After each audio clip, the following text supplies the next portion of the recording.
grief is one that is a real necessity of being able to process both positive and negative experiences, and there's learning in it. And so what actually happens in the process of grief, that people actually learn something. They may learn something about themselves, may learn something about another individual, learn how they cope and their coping mechanisms. And so it becomes that rocket that pounds into people's lives and brings them up short to really evaluate their life.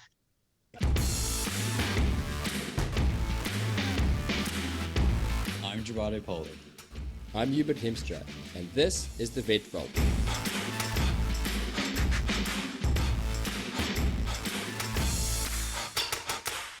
I remember arriving on shift one day and seeing a box of tissues on the floor of an empty consult room next to a small patch of shaved hair and a half-empty cup of tea.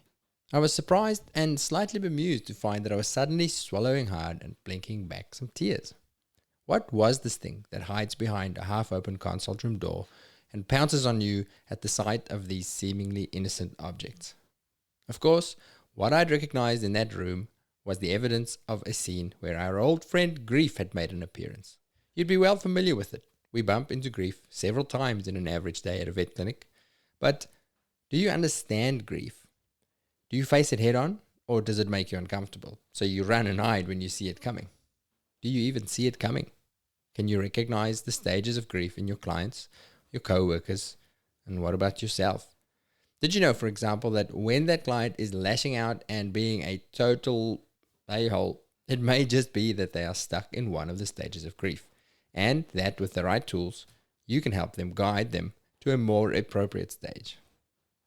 Don't worry, neither did we. So we invited our friend Rhonda Andrews back to give us some guidance and strategies for dealing with grief in more constructive ways.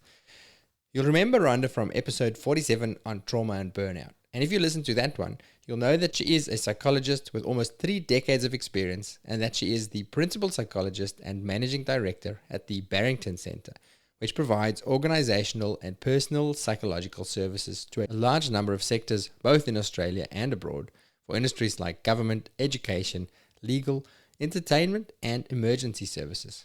We also told you about the program that Rhonda and her team have adapted for the vet profession called Systems of Support, or SOS, which is a positive psychological health program that was designed for high-stress professions.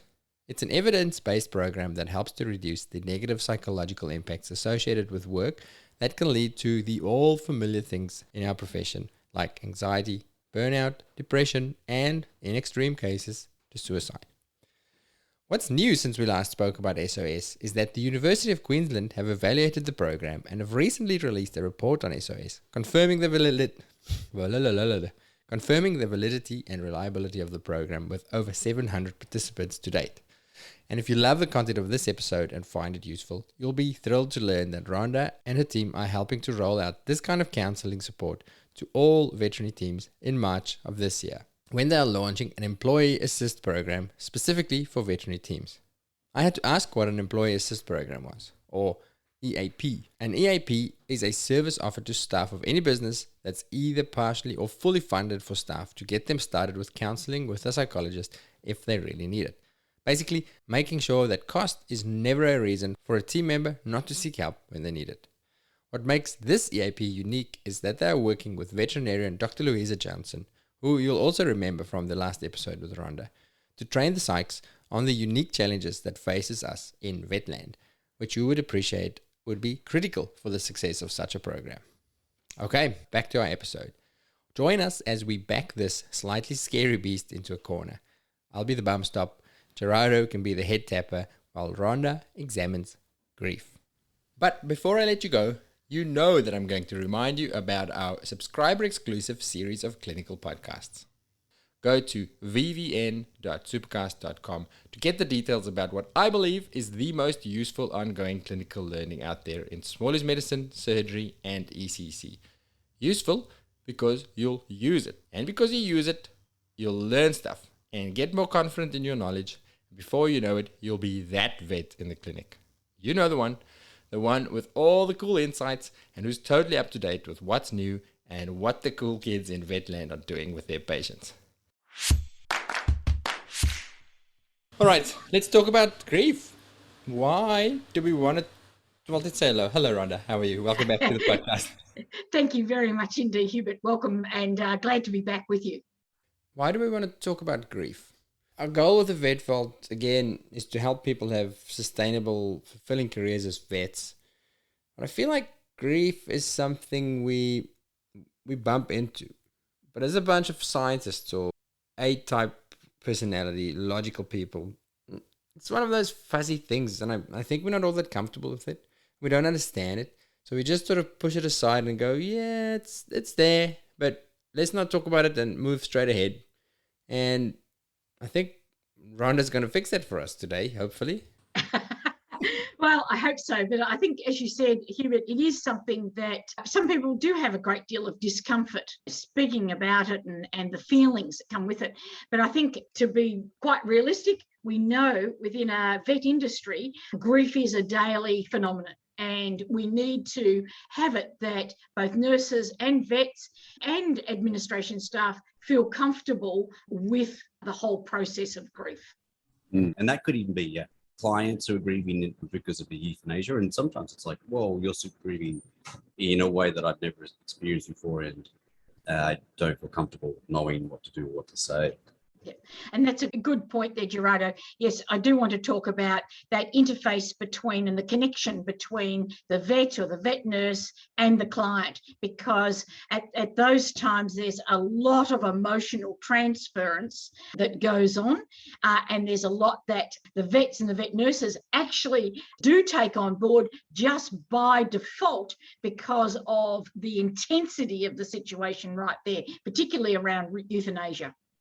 Yeah, we talked in the previous chat about vicarious trauma. Is this similar? Does this fall under the same basket, really?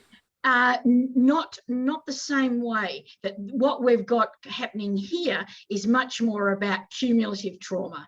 So what I'm really wanting to focus on today is not so much of just that transference there, Hubert, but more of the frequency at which it happens, so that, you know, we can deal with, say, one, and then we've got two, and then we might have three. And, you know, as I've heard from various after hours veterinary practices, they might have in any one shift up to 70% around euthanasia or around some form of loss. And so that's a phenomenal amount in one shift. And so if we're talking about multiple shifts for each employee, then we really want to be looking at how do we actually break the cumulative trauma that they would experience around that. And that's what I'd like to touch on today. Can I jump in before we start analyzing grief, and I hope that you can give us a nice scientific explanation of it, because that's just how our brains work. But the first thing is, and what I'm personally curious about, is why do we have it? Is it a useful emotion? Does it have a purpose? Or is it just an annoying negative emotion that we've got to suffer through and get out on the other side?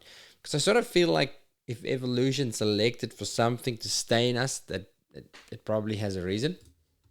Yep. It's a good point you raise, and it does have a scientific purpose that and the stages I'll go through in a moment.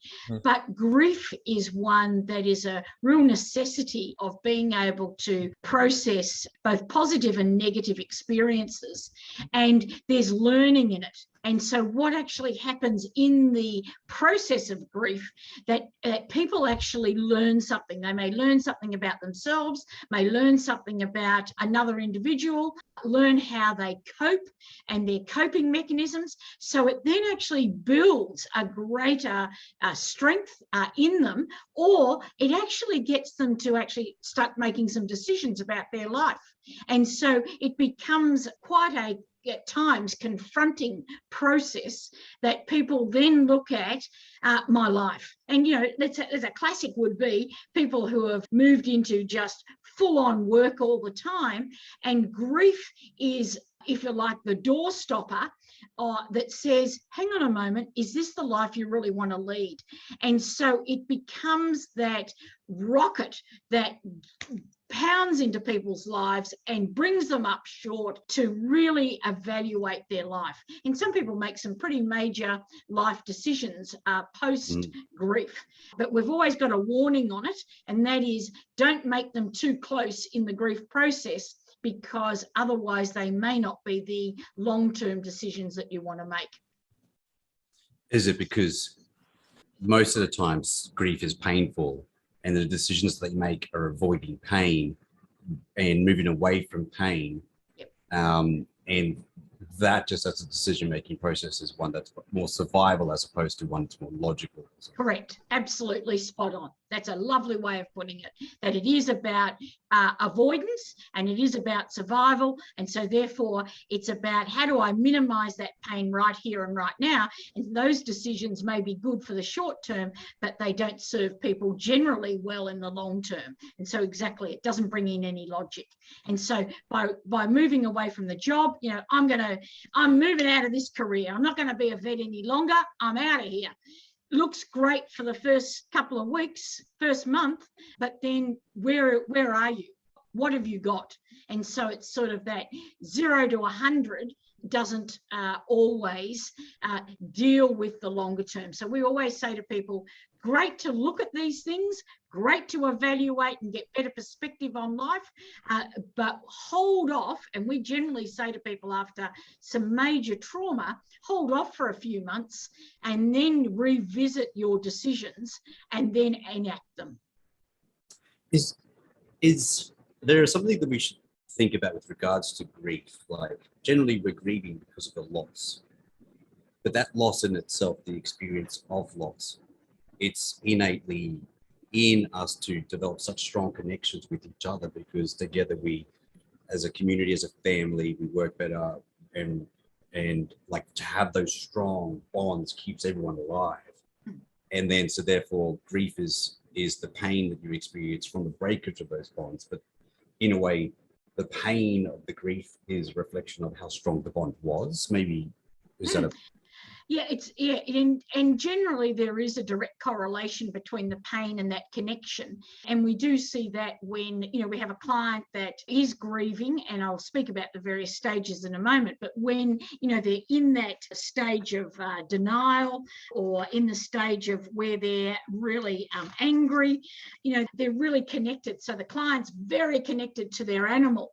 And so there's a very, very strong bond. And so there's an equal amount of pain that goes with that. And then so too for the vet, they may know of the animal and have treated the animal for some years or intensely over a short period of time. So there's a short-term but intense connection as well. So the connection is one of longevity, but also the connection is what's brought those animal or persons together and what's the bond, what's connected them. And it could be that it's a parallel in the vet's life. So for instance, a client might be saying, this was my wife's dog and she's now passed away, and so I can't let her die because that's my connection to my wife. Or my child suicided and this was his dog.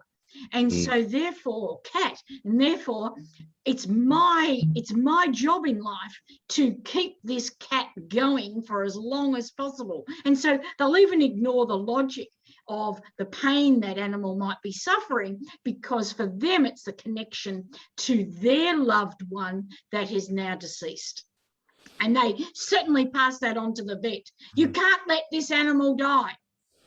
Yeah, and that's all too common.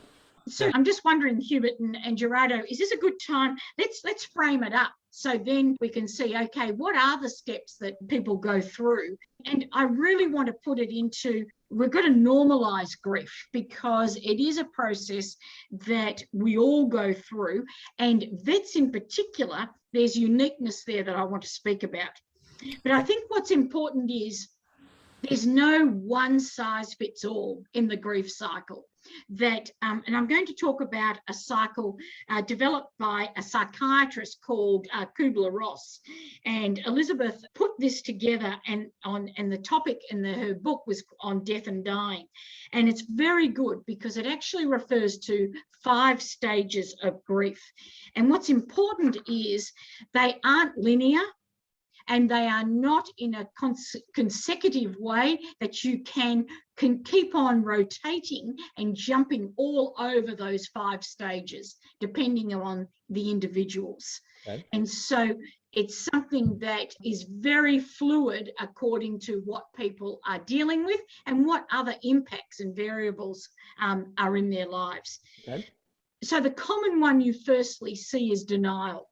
And the client will look confused. And so they might say things like, when you're saying that the pet's deteriorating, and that's a pretty obvious statement you're making, but the client might say, what do you mean? And for you, it's like, well, I can't tell you any clearer than that. The pet's deteriorating. But the denial is a slowing down of the cognitive processing for the individual, so they have time to process the trauma or the impact of the information that you're giving them. So denial is a really good take the foot off the accelerator so I can slow down the amount you're giving to me at one time about it. So when you see a client keep on asking lots and lots and lots of questions, that is their way of slowing down the process of absorbing the severity of what you're saying to them. Okay, so can I interrupt for a sec? So that might look like this client's being really difficult, or this client is stupid or something, and I'm talking to them and they're just not listening. What the hell is wrong with them? But would that just be the start of the grieving process for them? Yeah, exactly. That's part of their denial. So, yeah, you'll be saying, well, how clearer can I make this to them?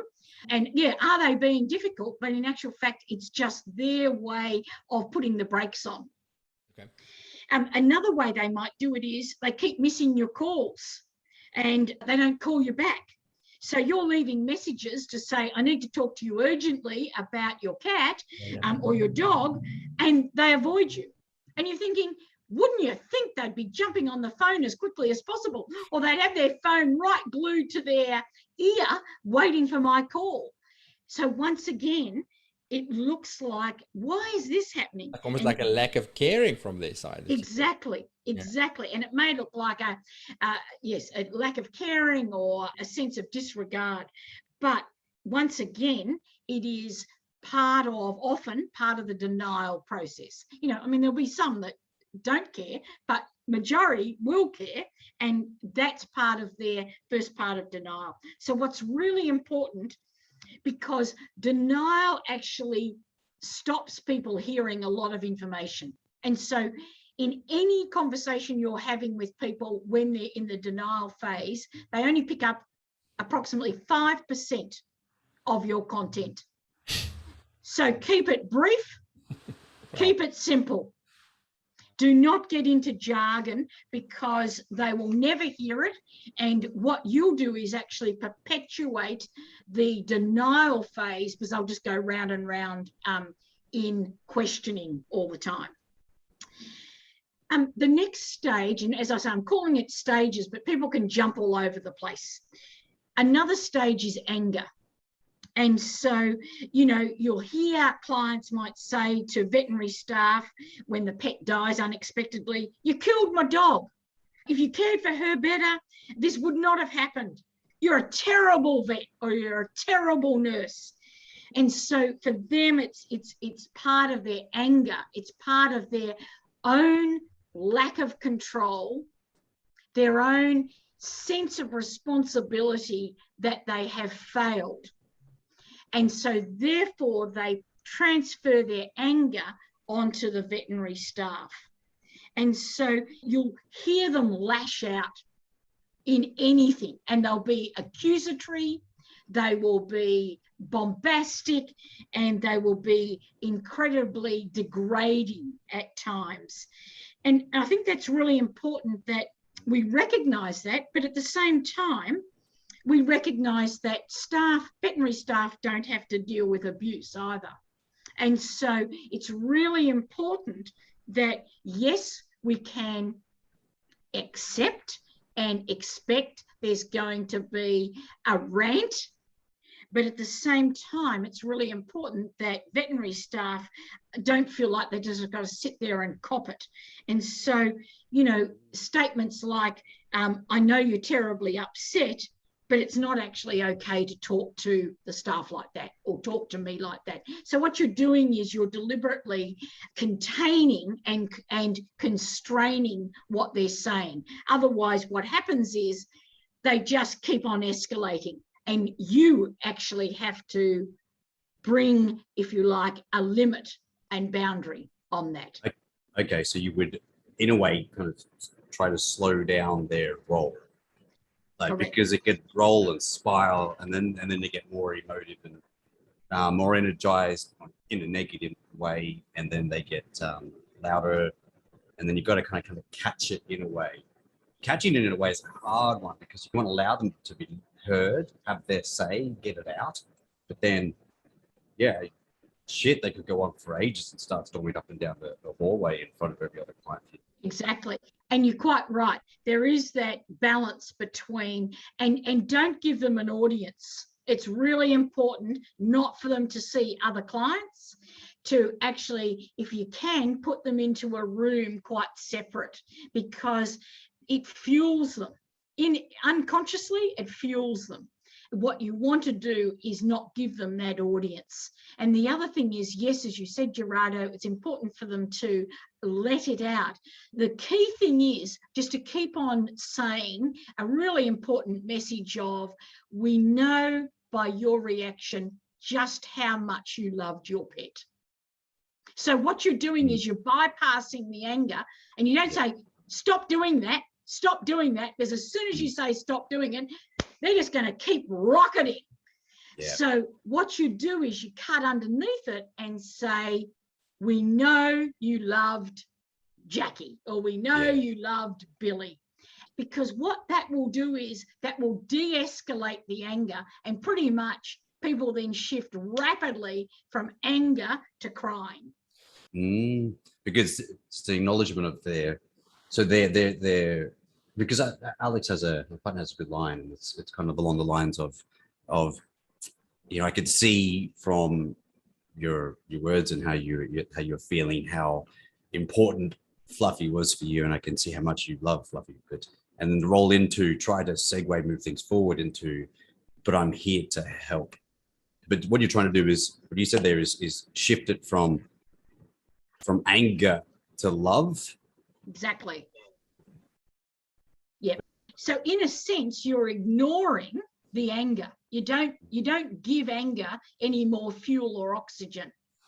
And what you do is just say, this, how you are shows me how much you love Fluffy, and how important Fluffy was to you, and how lucky Fluffy was to have you as an owner.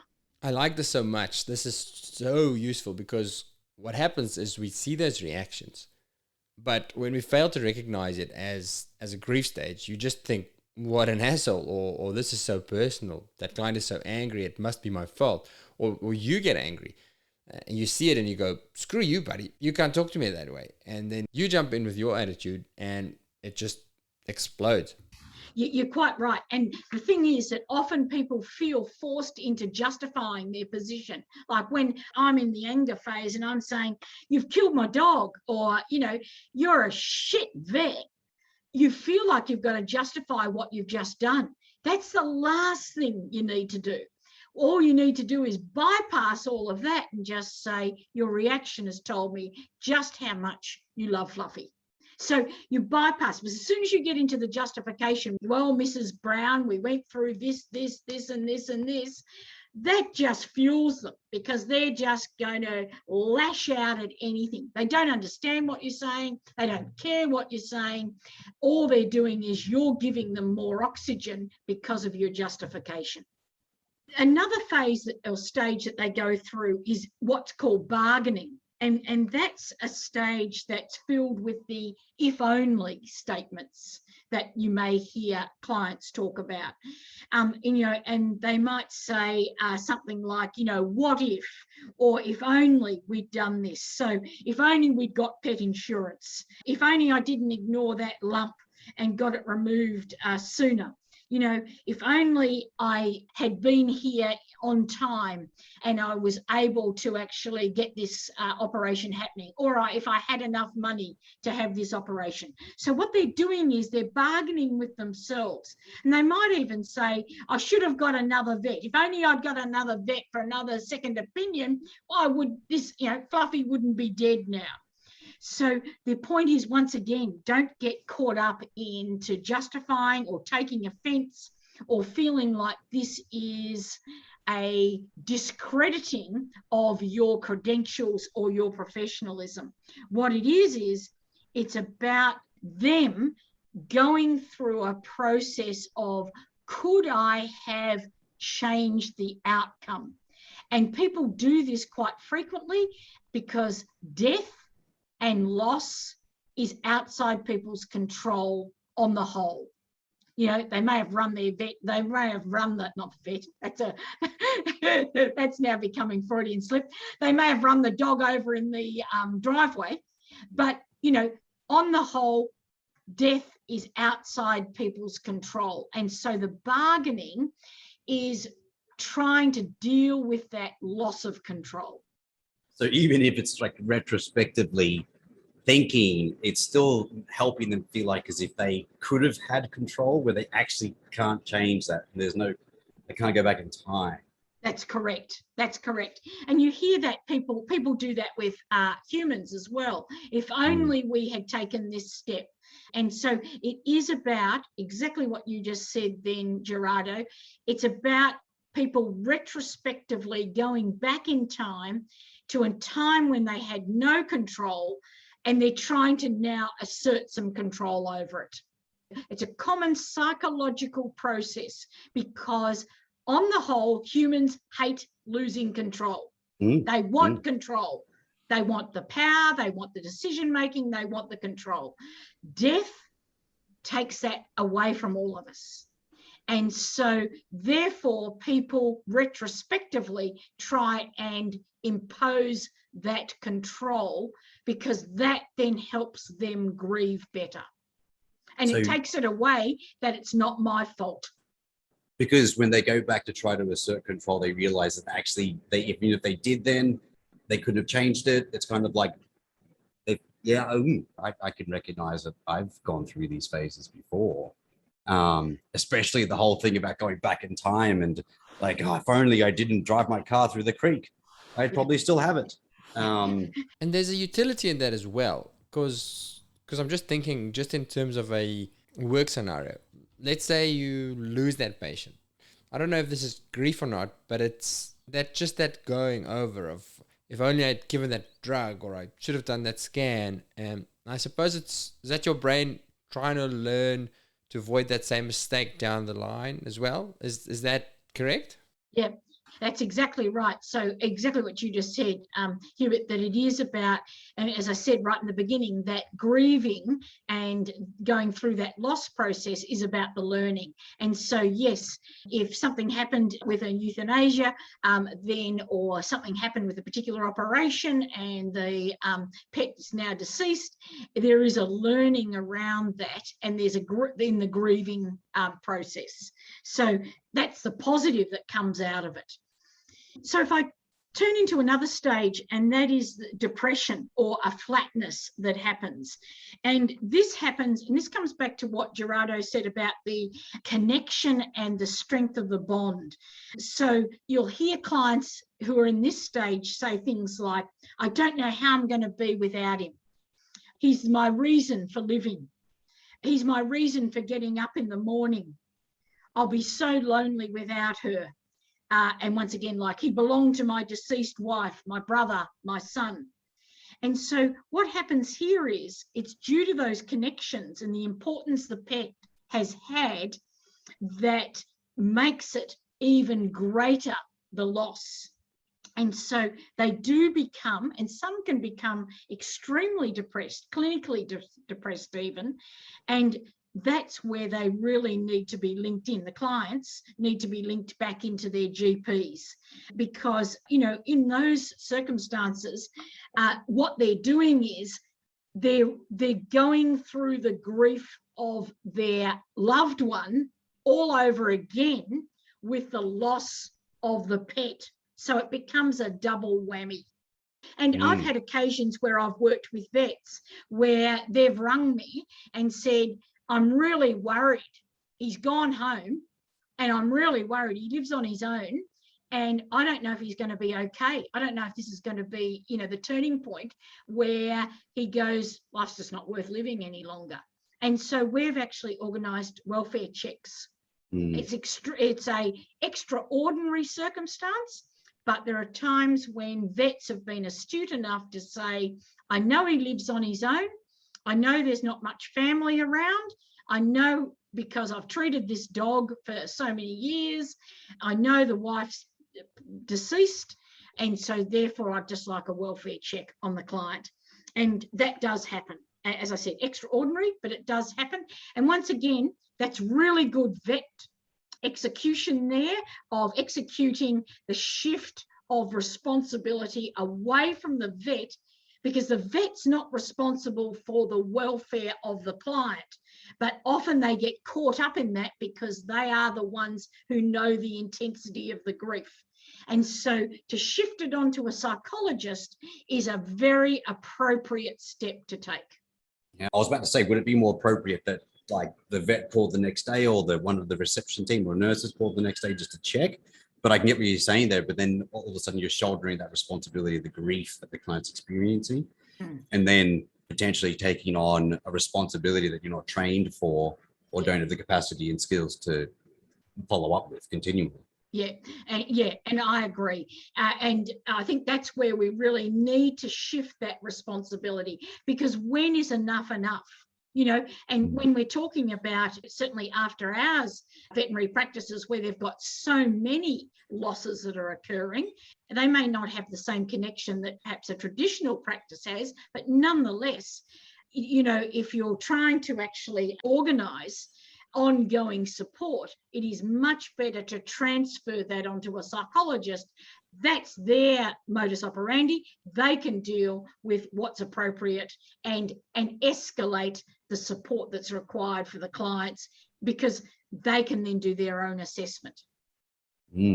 Your assessment as the vets has been in what's occurred with the animal and being able to do the best possible or deal with the unexpected outcomes. I just had this terrible thought just then, which is like, your job as the vet is to dwell on it and then go, I should have done that test earlier. I should have. But no, I just could go through your own grief process. But yeah, that was a joke. But at some level, but it happens. But it will happen as a vet. Absolutely. Can I just say, let's put it out there, because it will happen.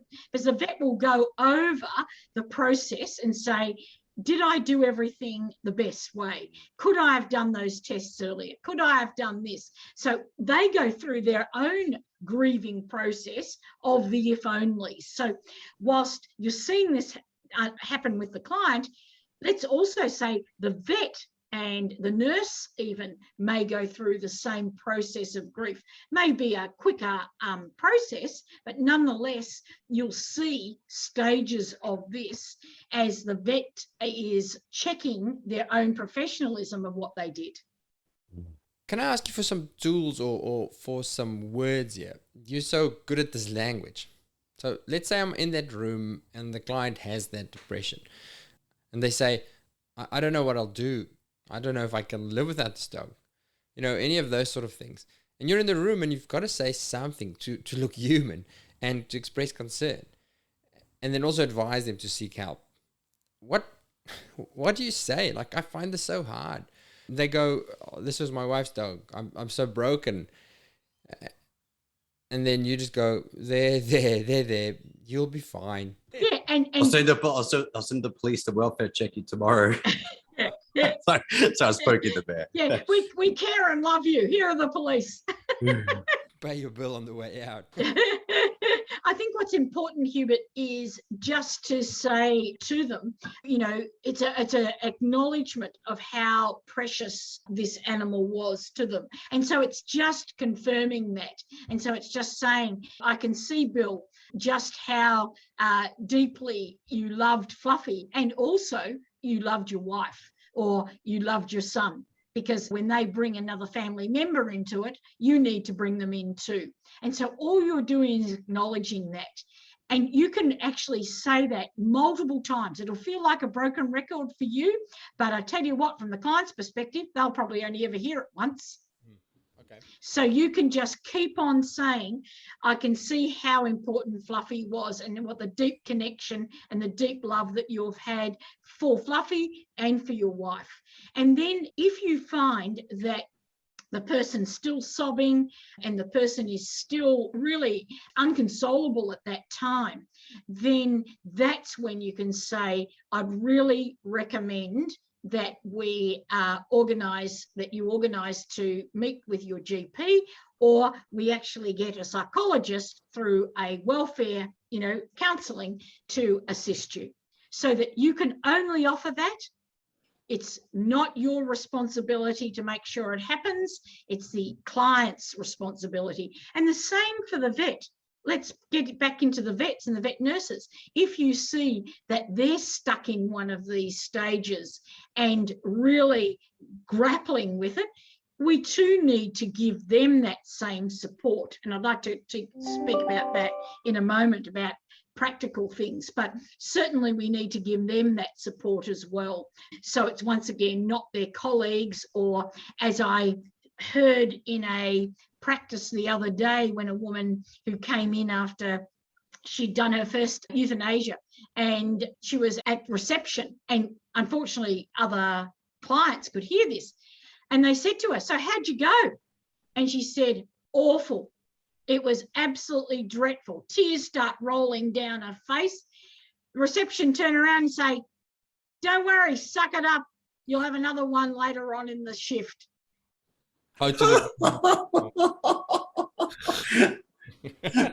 Well, this is, we laugh, but this is why we need to talk about this, because that's kind of what we are taught. I didn't mean to laugh, saying that, like, that's so, but it's just like, I can totally imagine that happening to me. Yeah, like, and if it's not said verbally, there's often an attitude that kind of says that. Yeah, exactly. And in the same practice, one who didn't speak just turned around and started typing on a computer. So as you said, non-verbally, the behaviour said, we can't deal with this, or you've just got to deal with it yourself. So let me just briefly go through the last stage of this, and that's the acceptance.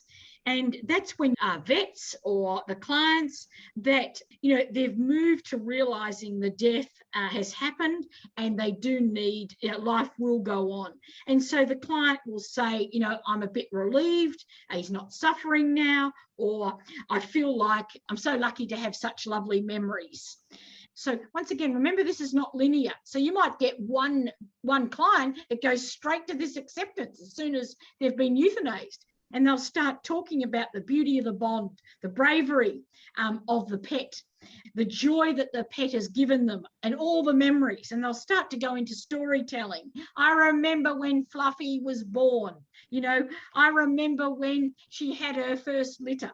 And that's really encouraging, that they share the stories, because that's once again them coming to terms with what's happened and the acceptance of what's happened. And so and some of them may immediately, and I've heard it, immediately start speaking about a replacement pet. so the one's actually still there and they're talking about the replacement pet, and that's okay. It's like my kids. When we euthanized our dog, we were expecting major sadness, and we told them the sad news, and they sat there for a second, and the one went, can we get a puppy? And that's okay. So as I said, there are all those stages. They're not linear. People can jump and miss some, stay in some, get fixed, but they're the ones that you will see happen. And so I think for me, let's look at the vets, because I'd like to look at them, not the clients. Just regarding this acceptance one, right? Okay, because I can identify with all of these stages that I've seen it so many times, but it's great to see it in stages. And I can understand it's a continuum. They go back and forward, the time they spend in a stage varies. But with this acceptance one, sometimes I find that you can shift them into acceptance. Yeah. Like with a line. So did you have Fluffy ever since she was a puppy? And then they're like, my classic one. yeah, and they're like, oh, Fluffy was so small, and I remember when she loves playing with the ball. Oh, she loves playing with the ball. She loves going to the beach. Oh, the beach. Oh, the beach was so. And then starts the storytelling mode and then makes them. I feel it makes them feel gratitude in a time of gratitude and love in a time of loss. But I don't know if that's even the right thing to do. I think it's the right thing to do, because they then reminisce and recall the good times. So what you're doing is you're doing a lovely balance. Whilst there's a great deal of sadness, there's also a great deal of joy. And that's okay, is it? It is. Because from listening to what you're talking about, the stages, are we not denying them? No, because they'll go back. I was going to say, so you're just delaying it to a more convenient time, basically. Yeah, they'll go back to other previous stages, or, as I said, some will miss stages. But it's quite okay when you're with them to say, have you had Fluffy for a long time? And yes, that does lead them into their storytelling. Or, you might say, what's the one beautiful thing that you remember about Fluffy? And then they just launch into their storytelling. And it's a great way of people in a constructive way being able to share their bond. Okay, thanks. So it's quite healthy to do. So I think, when we look at vets and we're seeing them go through the grieving stages, the things that we have to be alert to is, and it ties in with what Gerardo was saying about them reflecting on what they did during that operation, or what they've done for Fluffy leading up to it, the tests and stuff. So you want to actually see how much rumination goes on. So how much do they repeat, I should have, or have I done, or did I do enough? A few times is okay, but if you're getting it that it's happening repeatedly, that they keep on revisiting a particular one or multiple ones simultaneously, that's a warning sign. If we're seeing people really have what I call a flatness at work, so their normal bubble goes, or their normal way of working goes, and you get a monotone way they operate. You hear it in their voice, you hear it in their behavior, you see it in their behavior, and you sort of, I call it the flatlining. That's a sign that they've got stuck somewhere in the grief. So is that the same as numbness? Like sometimes you so much happens. Oh, maybe that's different. Maybe because I was just thinking before when you're going through the stages, I was wondering if there's a numb stage where you just go it's too much, and you just go. Yeah, and that's a denial has a numb stage, has a numb part in it. So denial, I talked about them ask questions, or what do you mean by this? For clients and for vets, they just, particularly vets, they don't have any experience of emotion, so can't connect with their emotions. Okay, so what do we do about that? I think what is important, if people get stuck in that numbness, and you'll know it because they can't connect with can't share any emotions, or if they are talking about emotions, it's just words, and by the look of them, it means nothing to them. It's just, the word depressed, the word happiness have the same degree of bubble to them. And so I think what's important is that there is feedback to the individual vet privately to say, what I'm seeing in you is that disconnect between what you're saying and how you're looking, or what you're saying and how you're feeling. And so we need to look at what's causing that disconnection, because the longer there's that disconnect, you're not saying this to them, but for you to know, the longer you have the disconnect, the greater the risk of cumulative trauma and post-traumatic stress. All right. Because the disconnect is just what you're just not processing. You just shoveling it away down to some deep pit, and all of a sudden all the demons are going to come out in one go and go, ah! And exactly. And what often happens is they keep shoving it down into a pit, and everything gets there and a lid gets put on it. And then it's the simplest of things that opens up that lid and it explodes. And I can share with my own experiences, my own self once, where I just had so many things happening. And I had personally my mother going through dementia, or everything happening in the hospital, had a whole lot of shit going down with clients, and I was just burying it all. I just couldn't process it, and I was burying it until I ran over a cat in the street. And not only did I just get so worked up about the cat, but the lid just blew. And I'm standing in the middle of bloody Doncaster Road with 4 lanes of traffic, sobbing my heart out, and people are trying to pull me away from the cat. And I just wouldn't leave the cat, and I just wouldn't leave in the middle of the road. And all these cars are piling up around me. And the police had to, in the end, physically take me off the road. Wow. So that's why, like, everything comes up, and there's this like, are you guys okay? And you think, you ask the staff member, like, are you okay today? They're like, oh, that cat was, and all of a sudden it goes like my mom and my partner and the toast burnt this morning, and then my car, and it's like everything's just exactly. It's the straw that broke the camel's back, and it's all of a sudden everything explodes. And I think, I learned from that, about how just burying it never goes away.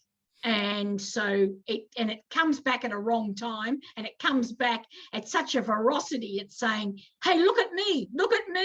You can't forget me, and I'm going to make sure I'm in your face to process. So what did that look like for you, Rhonda, when you're in that shoving it away stage? Were you flat and down, or were you just normal, Rhonda, too busy to face the shit that's going on in your life? Oh, yeah, I'd gone into the flatlining. Yeah, okay, so you were. Yeah. Okay. So there was all this flatlining going on, and I just kept on pushing that shit away. And then I was just processing surgeons, specialists, going through the motions of what was needed. My mother was needing an amputation because she had diabetes then, because of all the other things that were going on. So it became, if you like, this cocktail of things, trauma happening at the same time. And that one cat, and I'm not taking away how sad it was that the cat died, and I hit the cat as it ran across the road, but the reaction from me was it then brought out everything else. So what should you have done in that stage? Because the reality is you had stuff that had to get done. Like, you couldn't have, should you just tap out and say, listen, I can't do this right now. I need to deal with what I'm feeling first, or what's that? Yeah, I think my girlfriend did the best thing. So she's also a psychologist, and she came. This is when we didn't have too much happening in the way of electronic diaries, and we had hard copy diaries. She walked up to my diary, she ripped out the pages, and she said, so you're not seeing any more clients now, and you're going to start dealing with your mum's shit. And I tell you what, that was I needed that. I need someone to say, you can't keep on pushing yourself and just keep on doing the day-to-day stuff and have all this other crap on top of you and think you can cope with it all. You feel like you're a superhuman, but at the end of the day, you've got to pull back on something so you can actually deal with it. And I think that for me was a huge learning. Wow. So that's sharing some experience around when you get to that stage of where it's like a pressure cooker and all of a sudden it blows. I don't know if I'm skipping ahead. Sorry if I'm disrupting your flow, but I want to just keep digging there. What does dealing with your shit look like? So you had to deal with what was going on in your life. Does that mean going to speak to somebody? I think it's a multitude of things. I think it's, certainly speaking to somebody, and which, if I have a look at this in this particular occasion, for me, which is I did, because, dementia is a very confronting thing. And I think what the key part for me was, this psychologist said to me, you've lost your mum. And it sounds really easy now, but right there, that was exactly what I hadn't accepted, that I'd lost my mother, even though she was still there in person. The dementia had meant that we had lost her. And that's when I was actually starting. I gave myself permission to actually accept that in the grieving process. And that enabled me to move on. And it was because I hadn't reached that acceptance. I was into denial. I was into all those stages we talked about, anger, you know, I was just spitting out at everything. And sorry, I'll share a story about that, because in the anger, there I was, and I'd just driven up to meet the psychologist for the first time. And all of a sudden, my car decided that it was going to go for a major wobble as well. And I'm standing out the front, and inside the car, I couldn't get out of the bloody car.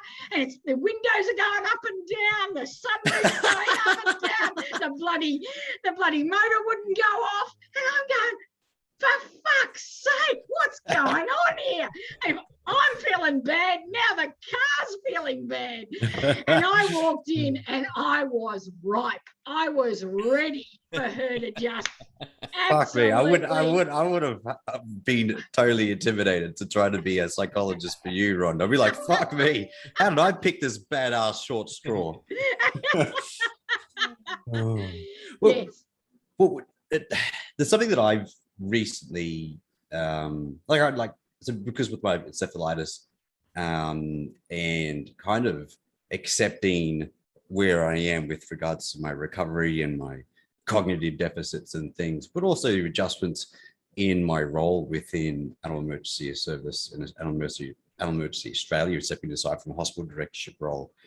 There was so many things that I was grieving a loss of a change in identity. I was grieving a loss of capability, and then trying to understand and see where I could go, what I could do, and so forth. And there was a stage where I couldn't get access to help. I had coaches, like I have a performance coach. I had two? No, I had one then. I still have one continuously, but then I actually finally got in to see a psychologist. It took me 3 months, and due to a cancellation, and I didn't really feel like I needed it. But then when I went, it was like, holy shit, this was the thing that I needed. Like, I was shoveling shit down into a hole and then kind of disconnecting with it.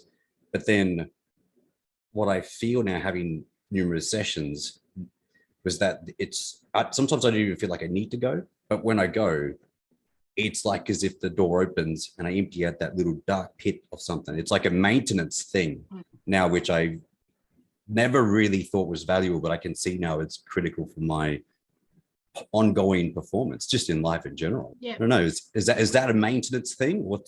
Yeah, no, it's a really good way of describing it. And it is. It's like when you open up and you're able to share what's going on. And sometimes we can't put words to it. So it comes out very bumbly and irrational and very disparate. But it really doesn't matter. It's coming out, and it's the flow of that enables people to just offload. And then, the value of a psychologist is to be able to frame up some of that, and having good colleagues can actually frame up some of that and just give real recognition, acceptance, reinforcement, and just that positiveness that can come out of it. And then, as you say, the ongoing part is just to open that pit. Other people say, get the rubbish bin and throw the rubbish out. And we do need that. We all need that culling, if you like. We declutter our lives with, we go through our wardrobes and we throw out all the old stuff we can't fit into. No, not me. I hoard it. Well, you're then my target then, Hubert, that I need to declutter your brain and your mind and your emotions. Yeah, probably not wrong. But it is, that at different points in the grieving or different points in stress, that it's firstly identifying what our triggers are. It's identifying how we react to them and how we process them and what we can do as actions. But then it's about how do we maintain that? So that's what you're talking about, Gerardo. As you rightly said, it is about that identification. It is about naming it, giving it a framework so that people can see the normality of it. And because once we actually name it or identify it, it's then tangible for us to work on. Before that, it's effusive. It's just out there and you can't grab it. And that's when it becomes so frustrating. But once you've identified it or acknowledged it or being able to give a framework around it, then you're in a position, it comes back to control, then you're in a position to say, okay, what's going to be my strategies now to be able to deal with this or process it or move past this or accommodate this in my life? And that's what you're referring to. So if we look at vets who are going through a grieving process themselves, I think it's really important that we talk about, and we've heard a lot about it through COVID, but let's talk about it in just death and dying and in trauma. It's about giving people the framework, and that's what Gerardo's talking about, the new normal, so that people are actually understanding that they're going to get through things.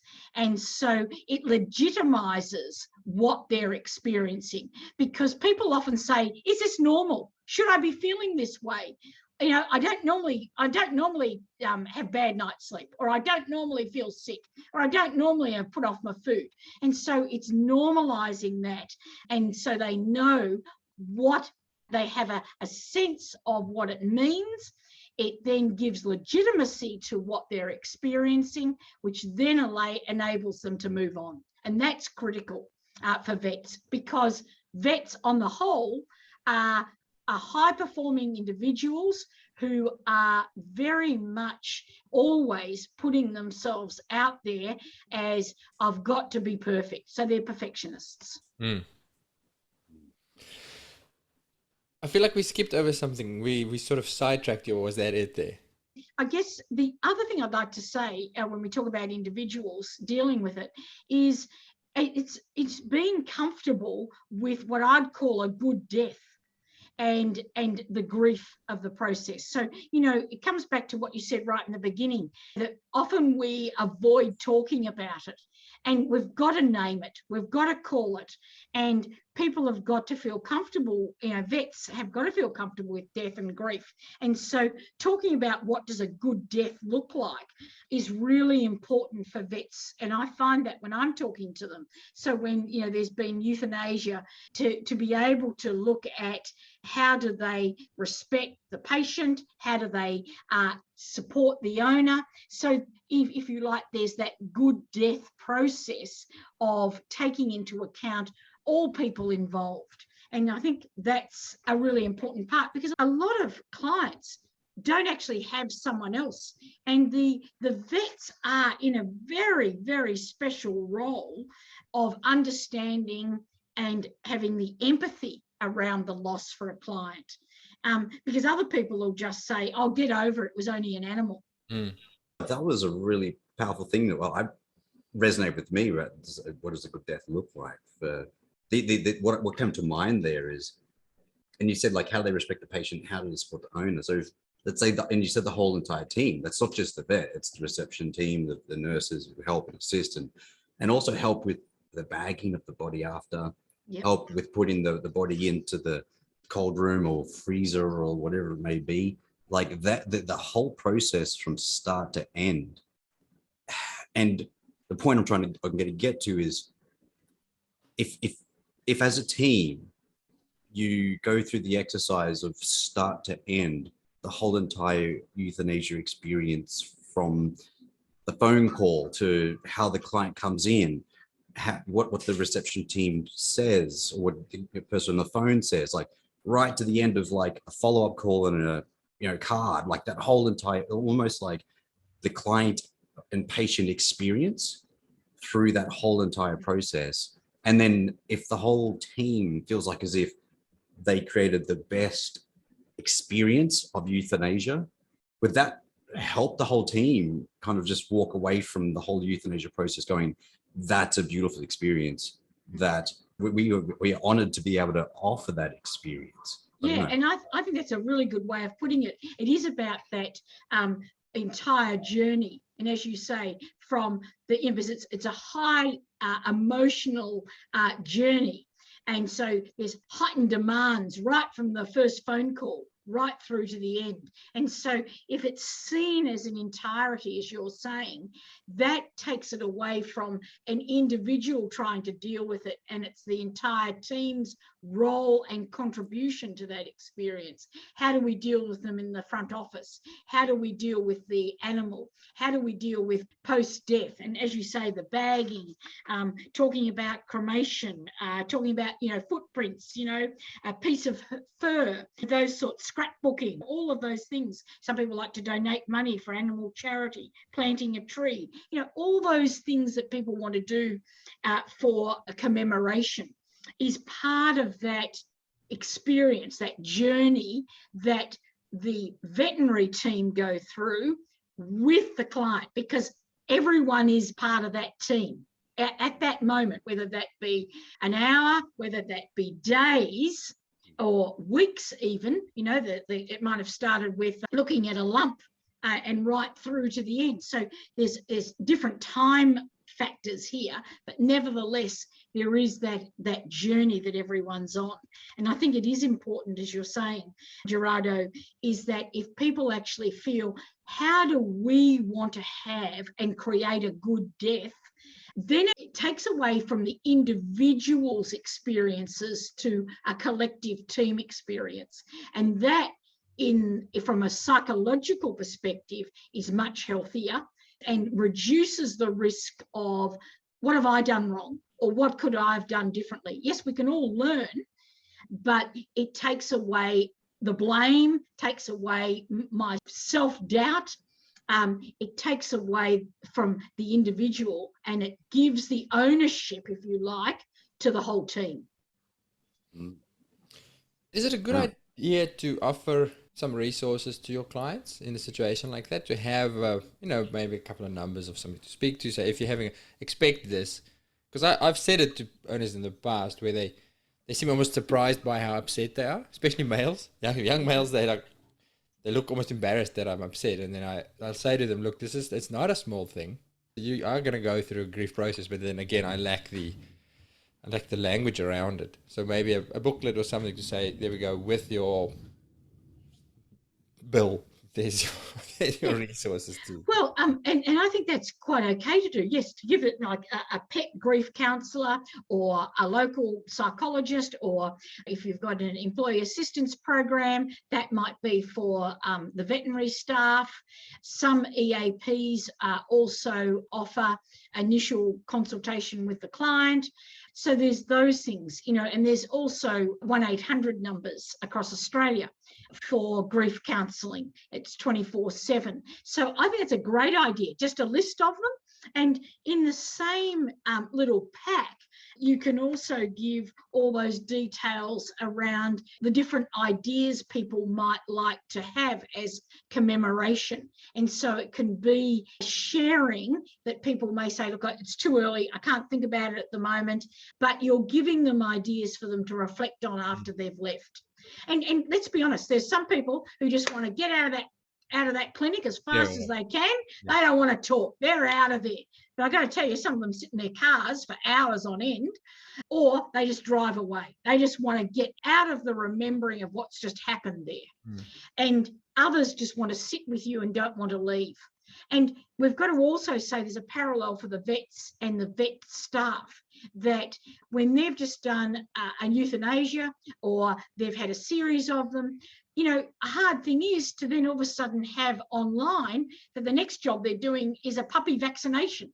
That can be really confronting because they're going from life end to beginning of life. And that can be a big emotional swing.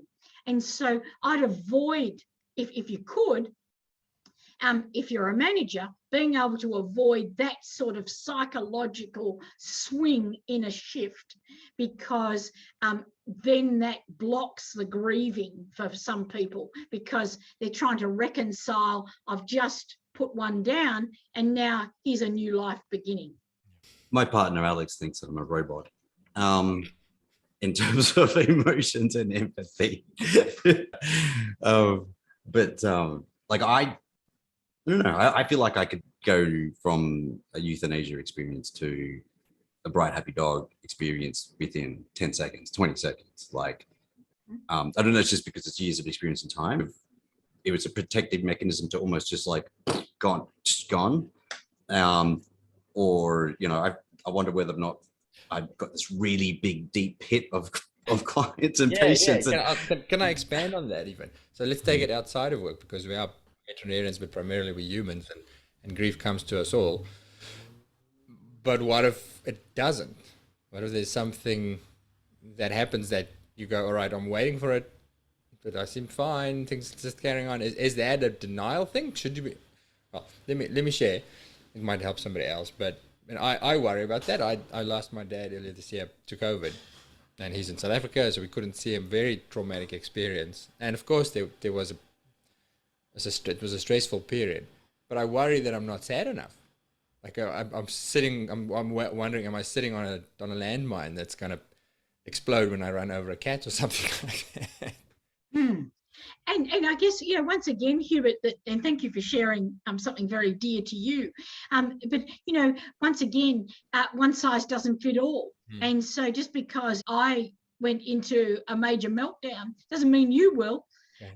And, you know, it doesn't mean that you're in denial. I think all I say to people is just give yourself the space, the emotional and mental space, just to reflect and just to connect with your dad, for instance, you know, just so then it's not just being shoved away or as Gerardo and I were talking about, putting it in a pit. It's remembering him. It's a bit like what we're saying about the veterinary clients. It's the same as with when we lose loved ones. It's giving ourselves that space to remember their idiosyncrasies, their nuances, you know, some funny jokes they used to share about them as a person. And it's just connecting with that is what's important, but giving yourself the space to do so. That could be having a walk, that can be talking to other family members. It's important, because as long as you've got that connection, then that actually gives you the passage to do the grieving at whatever level or whatever way is right for you. Thank you. Thank you so much. Upon listening that, let's say like we were going through the process of euthanasia and you know, we feel like we're delivering a good death experience.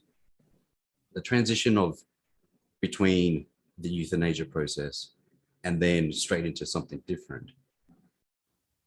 Now that I think about it, I think that the acceptance part, the stories that the clients share about their pet, and seeing the love and seeing the connection in the room between the grief that I see, I see the grief as love, like expressing love, and the stories and delivering that good death experience is almost cathartic for me. Like I can walk out the door and go, I did my job. Now I feel like it's rather sad, but I feel grateful that I've been able to deliver that experience. And I feel that really helps me move forward really quickly. And you're quite right. Some vets say that often, that there's that cathartic or sense of closure for them because they have left that bond, they have seen that bond, and that gives them a great deal of energy. And so they're not depleted, they're actually energized by it. Whereas some people do get depleted. So we need to recognize some, like yourself, walk out and can, you know, go and do a puppy vaccination or feel quite okay about it. Others, and I think it depends on what else is going on in people's lives, it can feel like the bucket's draining rather than the bucket filling. I think it's what's going on in anyone's life right there at that time means what are their resources and their agility and how their mind is flexible and what their resilience is. And if they're already depleted because they're not sleeping well, they're grieving about the loss of something else in their lives, then they're much more vulnerable. And when we're vulnerable, we get whacked easier when it comes to other emotional things happening with our clients. And so therefore, rather than building us, it can deplete us. And so then people feel drained, exhausted. That's when you hear the language of them saying, I don't know if I can keep going with this. And that's when a manager really needs to have listening to that language, because that then needs to be looked at. What's the schedule of other jobs that are on for the day? Is there space where they could have a breather, where they could go for a walk, just so then you're breaking it up, so you're not just banging on one thing on top of another for someone who's already showing signs of that vulnerability and that depletion. I suppose we've got to wrap this up. This is so good, Rhonda. You've been so generous with your time, and I think that's going to be really useful. I've learned a lot. Yeah. I've been able to reflect a lot as well.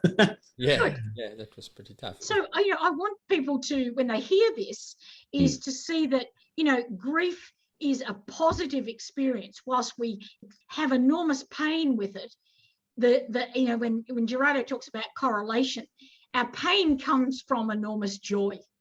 So we've got both sides of that. It's when we have the joy, when we have the satisfaction, when we have those bonds, when we can really connect, and equally we feel what others are going through.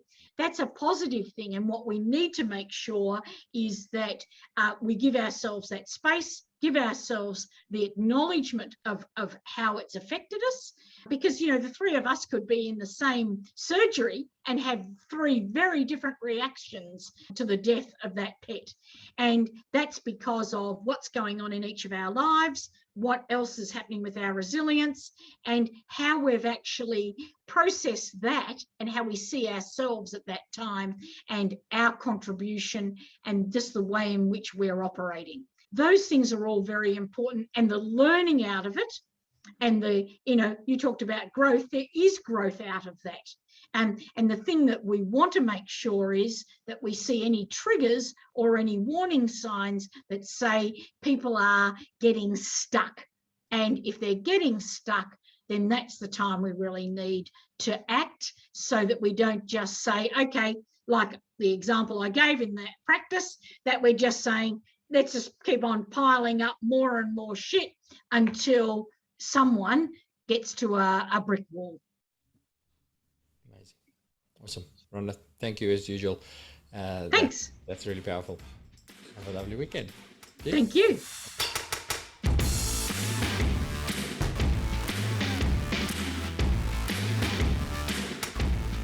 Our goal here at the Vet Well is to have conversations like the one you've just listened to that will give you inspiration and fresh ideas on how to create a thriving and happy career and life as a vet.